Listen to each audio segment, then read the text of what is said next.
Welcome to DKR TV. నేను మీ దయాకర్ రెడ్డి. ఈరోజు వార్తాపత్రికల్లో వచ్చిన ప్రధాన వార్తలను ఒకసారి చూద్దాం.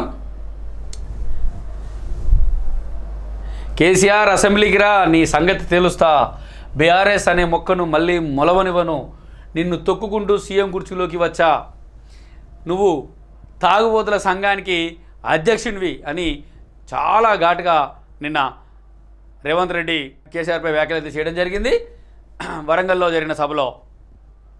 మొత్తానికైతే ఆయన ప్రసంగంలో కేసీఆర్ను టార్గెట్ చేసుకుంటూ మాట్లాడడం జరిగింది. చాలా ఫుల్గా టార్గెట్ చేసేసి మాట్లాడాడు. చాలా వ్యాఖ్యలు అయితే చాలా పరుషంగా కఠినంగా కూడా మాట్లాడాడు. ఇంకా ఏమన్నాడో ఒకసారి చూద్దాం. కిరాయి మనుషులతో కుట్రలు చేసిన వారితో ఊచల్లక పెట్టిస్తా, ఫామ్ హౌస్లో పడుకొని స్కెచ్లు వేస్తే నాకు తెలియదు అనుకున్నావా? తర్వాత దీంతోపాటు కిషన్ రెడ్డిని కూడా ఆయన విమర్శించాడు. కిషన్ రెడ్డి, నీకు తెలంగాణలో ఉండే అర్హత లేదు, సోనియమ్మ లేకుంటే తెలంగాణ వచ్చేదే కాదు, ఆమె కాళ్ళు కడిగి నీళ్లు నెత్తిన చల్లుకో, మోడీకి ఊడిగం చేసిన పాపం కొంతైనా తగ్గుతుంది. వరంగల్ సభలో సీఎం రేవంత్ రెడ్డి ఇలా కేసీఆర్ను తర్వాత కేంద్ర మంత్రి కిషన్ రెడ్డిని టార్గెట్ చేసి అయితే నిన్న వరంగల్ సభలో ముఖ్యమంత్రి రేవంత్ రెడ్డి మాట్లాడడం జరిగింది.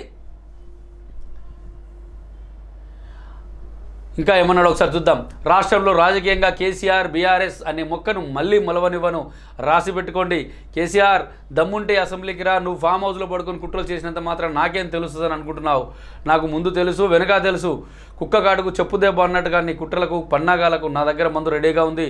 ఎవడో ఇస్తే రాలేదు ఈ కుర్చీలోకి, నిన్ను తొక్కుకుంటూ వచ్చిన గుర్తుపెట్టుకో, అసెంబ్లీకి రా, మాట్లాడదాం, తేలుద్దాం, సిద్ధంగా ఉన్న సమయం చెప్పు, వచ్చి చెబుతా నీ సంగతి అని మొత్తానికైతే బీఆర్ఎస్ పార్టీని, కేసీఆర్ను, కేటీఆర్ను టార్గెట్ చేసుకొని రేవంత్ రెడ్డి అయితే మాట్లాడుతూ ఉండడం జరిగింది వరంగల్ సభలో. ఈ నిన్ననే కాదు, ఎప్పుడైనా వాళ్ళనే టార్గెట్ చేసుకొని ఆయన అయితే మాట్లాడుతున్నాడు.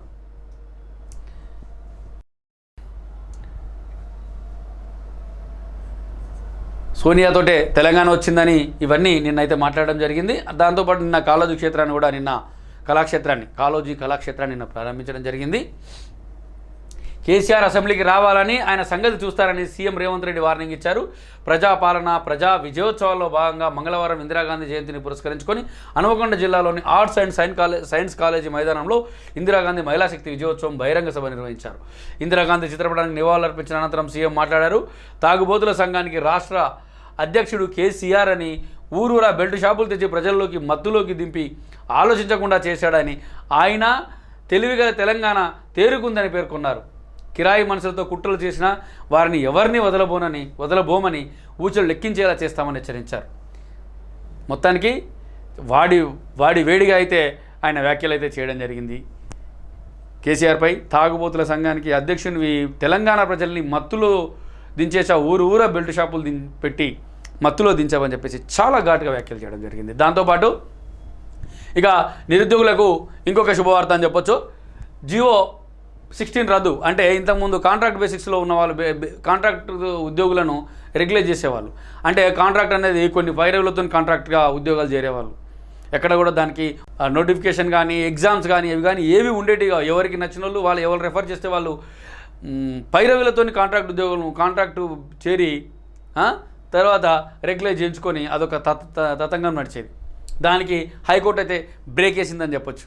ఇక ఎవరికైతే సత్తా ఉందో, అంటే ప్రతిభ ప్రావీణ్యం ఉందో వాళ్ళు మాత్రమే ఉద్యోగాలకు ఎన్నికయ్యేట్టుగా హైకోర్టు అయితే ఆదేశాలు అయితే జారీ చేసింది. గతంలో బీఆర్ఎస్ ప్రభుత్వం 2016లో కాంట్రాక్ట్ ఉద్యోగులను పర్మనెంట్ చేయడానికి తీసుకొచ్చిన జియో 16ను రద్దు చేసింది. ఇదైతే నా వ్యక్తిగతంగా నేను మాట్లాడుతున్నా, నిరుద్యోగులకైతే ఇది ఒక వరమనే చెప్పాలి. హైకోర్టు ఆదేశాలు ఒక వరమనే చెప్పాలి, ఒక శుభవార్త అనే చెప్పాలి వాళ్ళకు. ఎందుకంటే ప్రతి డిపార్ట్మెంట్లో కాంట్రాక్ట్ ఎవరో ఒకరు, మంత్రితోటో, ముఖ్యమంత్రితోటో, లేకపోతే ఎమ్మెల్యేతోటో, ఎంపీతోటో, ఎక్కడ మున్సిపల్ దగ్గర చిన్న గ్రామ పంచాయతీ నుంచి మొదలు పెడితే సెక్రటరేట్ వరకు పైరవీలతోని కాంట్రాక్ట్ ఉద్యోగాల్లో చేరుతున్నారు.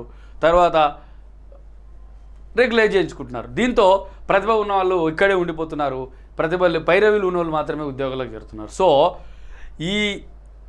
నిన్న హైకోర్టు ఏదైతే ఆదేశాలు ఇచ్చిందో అదైతే చెంపపెట్టని చెప్పొచ్చు పైరవి చేసే వాళ్ళకు. తర్వాత ఇదొక వరం అని చెప్పొచ్చు నిరుద్యోగులకు. కాంట్రాక్ట్ ఉద్యోగులను క్రమబద్ధీకరిస్తూ గత ప్రభుత్వం తీసుకొచ్చిన జీవో 16ను హైకోర్టు మంగళవారం రద్దు చేసింది. ఇప్పటి వరకు రెగ్యులైజ్ అయిన ఉద్యోగులకు ఎలాంటి ఇబ్బంది లేకుండా వారు ఉద్యోగాల్లో కొనసాగేందుకు వెసులుబాటు కల్పించింది. ఇకపై కాంట్రాక్ట్ ఉద్యోగులను రెగ్యులైజ్ చేయొద్దని ఆదేశించింది. సెక్షన్ 10A ప్రకారం తీసుకొచ్చిన జీవో 16 రాజ్యాంగ విరుద్ధమని అభిప్రాయపడింది.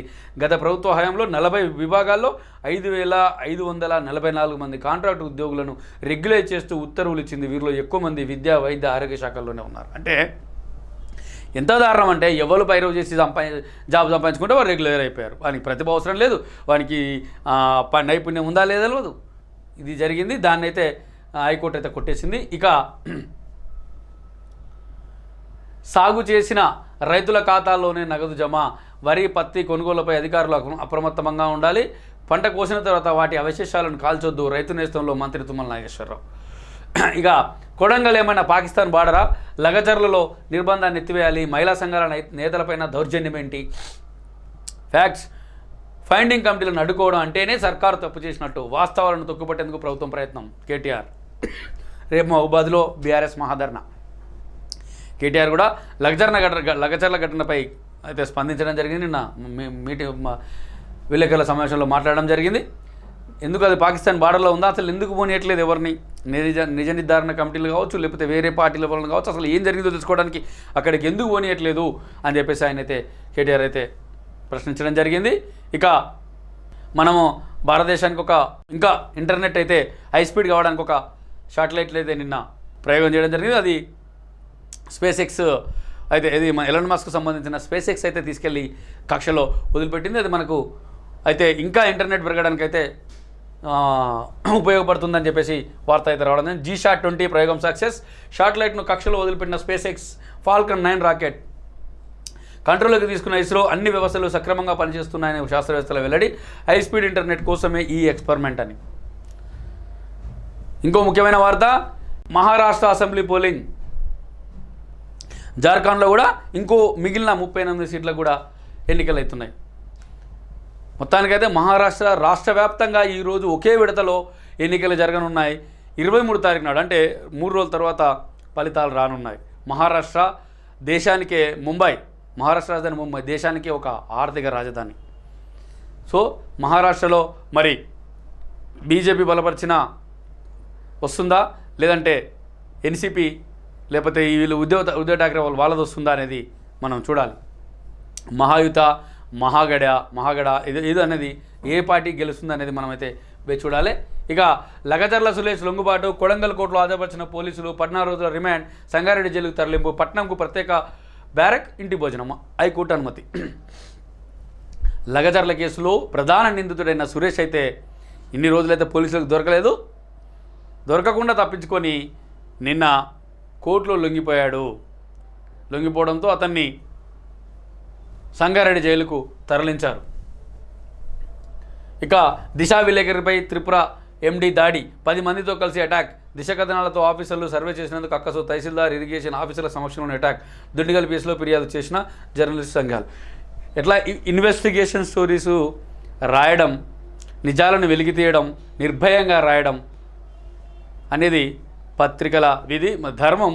దాన్ని ఎవరైతే అక్రమాలకు పాల్పడుతున్నారో, ఆక్రమణలకు పాల్పడుతున్నారో, ఎవరైతే చట్ట విరుద్ధంగా పనులు చేస్తున్నారో వాళ్ళకైతే కోపం వస్తుంది రాయడం. దీంతో దిశల త్రిపుర ఈ బౌరం మన దొమ్మరపోచపల్లి కుత్బులాపూర్ గండిమైసమ్మ మండలంలోని దుండిగల్ గండిమైసమ్మ మండలంలోని దుమ్మరపోచంపల్లిలో త్రిపుర ల్యాండ్ అయిన చెరువును ఆక్రమించి కడుతున్నారు, అట్లే ప్రభుత్వ భూమిని ఆక్రమించి కడుతున్నారు అని చెప్పేసి దిశ ఇన్వెస్టిగేషన్ స్టోరీ అయితే రాయడం జరిగింది. దాంతో వాళ్ళు తట్టుకోలేక దిశ విలేకరిపై అయితే నిన్న దాడి చేయడం జరిగింది. వాళ్ళపై కేసు అయితే ఉంది. ఇది ఎంత దారుణం అంటే ఎవరు ఏం రాయకూడదు, ఎవరేం చేసినా ఊరుకోవాలి. ఇంకా మరి ఈ పేపర్లు ఏం చేయాలి? వాళ్ళు కొబ్బరికాయలు కొట్టింది, కాలి పూజలు చేసింది రాయాలి. అట్లయితే కరెక్ట్ ఉంటుంది. ఇట్లా అయిపోయింది. భావ ప్రకటనపై స్వేచ్ఛ చేస్తే ఊరుకునేది లేదు, ఏం భయపడేది లేదు, ఏ ఒక్కడో దాడి చేసిండని చెప్పేసి ఆగేది లేదు. రాయడమే. నువ్వు పత్రికల గొంతు నొక్కాలని చూస్తే ఆగేది లేదని చెప్పేసి కూడా మేము కూడా ఇక్కడి నుంచి డైరెక్ట్గా వార్నింగ్ కూడా ఇవ్వడం జరుగుతుంది.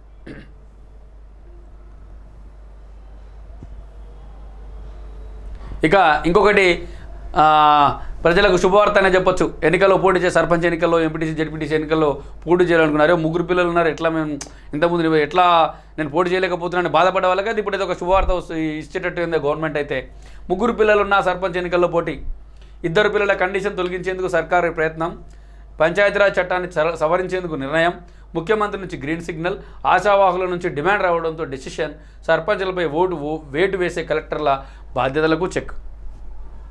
గ్రామ పంచాయతీ ఎన్నిక త్వరలో జరగనున్న స్థానిక సంస్థల ఎన్నికల్లో ముగ్గురు పిల్లలు ఉన్న వ్యక్తులు సైతం పోటీ చేసేందుకు అవకాశం కల్పించాలని ప్రభుత్వం భావిస్తున్నట్టు తెలుస్తుంది. ఆ మేరకు ప్రస్తుతం ఉన్న పంచాయతీరాజ్ చట్టాన్ని సవరించేందుకు నిర్ణయం తీసుకున్నట్టు సమాచారం. సర్పంచ్, ఎంపీటీసీ, జెడ్పీటీసీ, కార్పొరేటర్, కౌన్సిలర్గా పోటీ చేయాలంటే ఇద్దరు పిల్లలు ఉన్న వ్యక్తులే అర్హులు. దీనితో చాలామంది పోటీ చేసే అవకాశం కోల్పోతున్నారు. స్థానిక సంస్థల ఎన్నికల్లో అందరికీ పోటీ చేసే అవకాశం కల్పించాలని క్షేత్రస్థాయిలో డిమాండ్ వస్తుండడంతో సీఎం రేవంత్ రెడ్డి ప్రస్తుతం చట్టానికి సవరణ చేయాలని భావిస్తున్నట్టు సెక్రటరియట్ వర్గాల్లో టాక్ నడుస్తుంది. త్వరలోనే చట్ట సవరణ. ఇకపై ఇద్దరు కంటే ఎక్కువ మంది పిల్లలున్న వ్యక్తులు సైతం లోకల్ బాడీ ఎన్నికల్లో పోటీ చేసేందుకు ప్రభుత్వం వెసులుబాటు కల్పించనుంది. ప్రస్తుత చట్టంలో జూన్ 1, 1995 తర్వాత మూడో సంతానం ఉన్న వ్యక్తులు పోటీ చేసేందుకు అనర్హులు. ఈ నిబంధనను తొలగించి చట్టం సవరించేందుకు సీఎం సానుకూలంగా ఉన్నట్టు పార్టీ వర్గాల్లో ప్రచారం జరిగింది.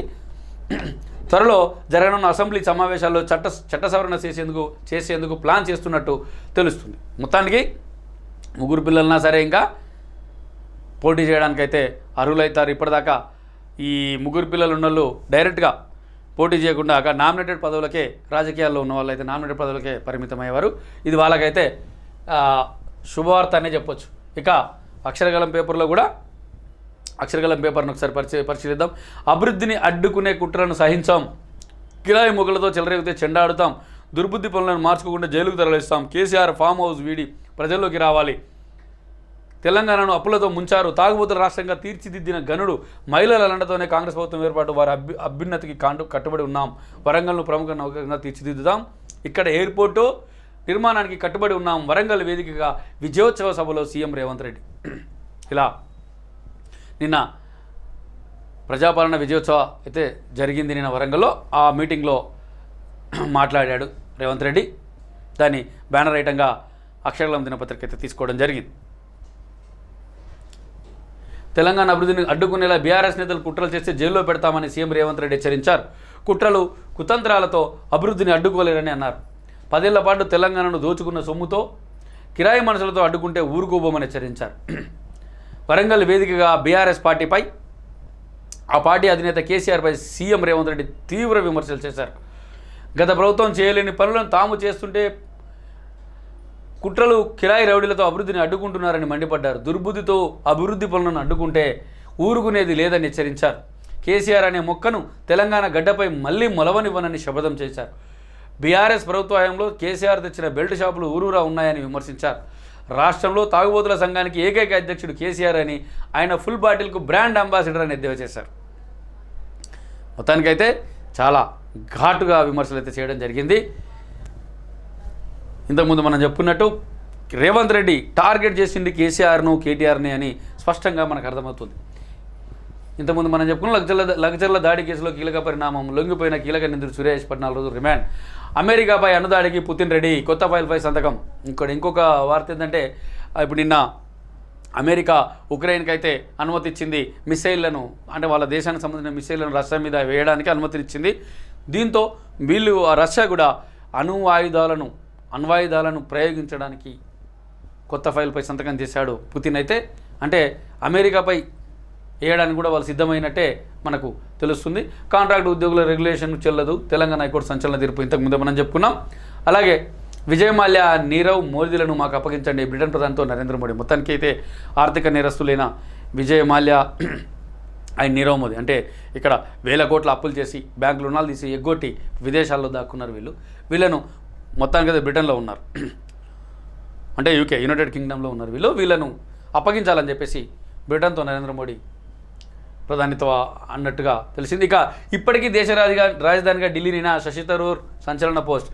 ఢిల్లీలో దేశ రాజధాని ఢిల్లీలోని కాలుష్యం పట్టిబిడిస్తుంది. నానాటికి ఢిల్లీలో గాలి నాణ్యత సూచి క్షీణిస్తుండడం తీవ్ర ఆందోళనకు గురిచేస్తుంది. కాలుష్యానికి తోడు శీతాకాలం ఈ పొగమంచు కప్పేయడంతో ఇప్పుడు ఢిల్లీని ఏదైతే మనకు రాజధానిగా ఉందో ఢిల్లీని మారిస్తే బాగుంటుంది కదా, ఇంకా ఢిల్లీ ఎందుకు, ఈ రాజధానిని మారిస్తే బాగుంటుంది కదా అని చెప్పేసి శశి థరూర్ అయితే వ్యాఖ్యానించడం జరిగింది. ఇంకా మహిళలను వ్యాపారంగా తీర్చిదిద్దుతాం, వరంగల్ సభలో మంత్రి సీతక్క హామీ. ఇలా మొత్తానికైతే నిన్న అన్ని పత్రికల్లో ప్రధాన వార్తగా వరంగల్లో కేసీఆర్పై రేవంత్ రెడ్డి మాట్లాడిన మాటలు, తర్వాత విజయోత్సవ సభని అన్ని పత్రికలు బ్యానర్ ఐటమ్గా తీసుకోవడం జరిగింది. తర్వాత ఈ కాంట్రాక్ట్ ఉద్యోగుల రెగ్యులేషన్ చెల్లదు అన్నది అదొకటైతే మెయిన్, తెలంగాణ యువతకి తెలంగాణ నిరుద్యోగులకి అదైతే వరమని చెప్పొచ్చు.